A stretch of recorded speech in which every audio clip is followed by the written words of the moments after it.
बघता बघता नवरात्रीच्या 9 दिवसांची सांगता होतीये।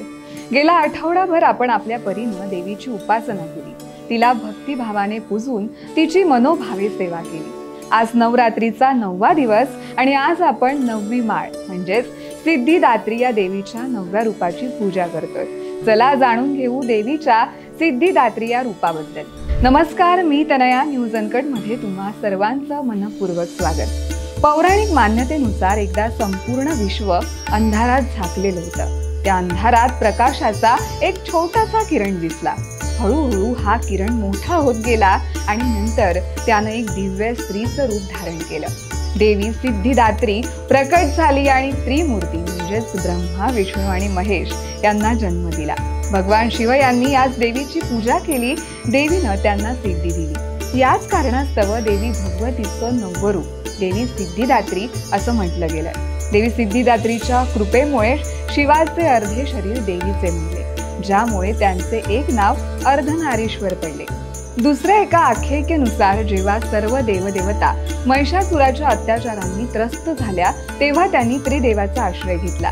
तिन्ही देवतांनी म्हणजेच ब्रह्मा, विष्णू आणि महेश यांच्या तेजातून देवी सिद्धिदात्रीला जन्म दिला।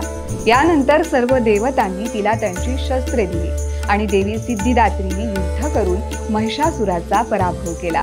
देवी सिद्धिदात्रीचे रूप अत्यंत कोमल आहे।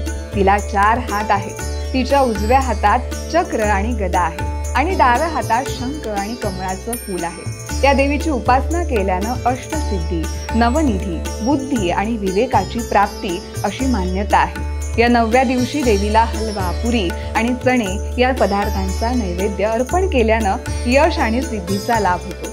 सर्व सिद्धींची अधिष्ठात्री देवी म्हणून देवीच्या स्वरूपाला सिद्धिदात्री असे संबोधले जाते। सिद्धिदात्री देवी सरस्वती देवीचंही एक रूप मानलं जातं। नवरात्रातील अखेरची माळ असल्यामुळे सिद्धिदात्री देवीचे पूजन महत्त्वाचं मानलं गेलंय। दुर्गा देवीच्या स्वरूपाचे पूजन केल्यास अनेक सिद्धी तसेच मोक्ष प्राप्त होऊ शकतो अशी मान्यता आहे।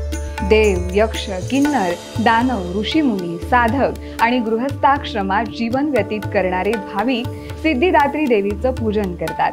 देवीच्या पूजनाने यश, बल आणि धनप्राप्ती होते।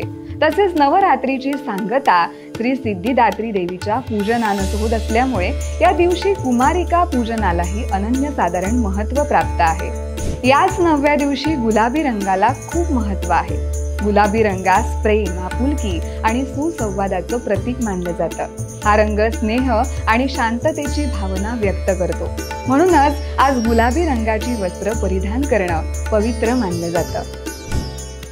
अशा प्रकारे आपण न्यूज अनकटच्या माध्यमातून नवरात्रीचे 9 दिवस देवीच्या 9 रूपांची कथा जाणून घेतली आहे। पुढील भागात आपण दसरा नेमका कशा पद्धतीने साजरा केला जातो आणि आपट्याचीच पानं सोनं म्हणून एकमेकांना का दिली जातात हे जाणून घेणार आहोत। त्यामुळे आत्ताच आपल्या न्यूज अनकटला सबस्क्राईब करा आणि हा व्हिडिओ तुम्हाला आवडला असेल तर अनेक लोकांपर्यंत शेअर करा।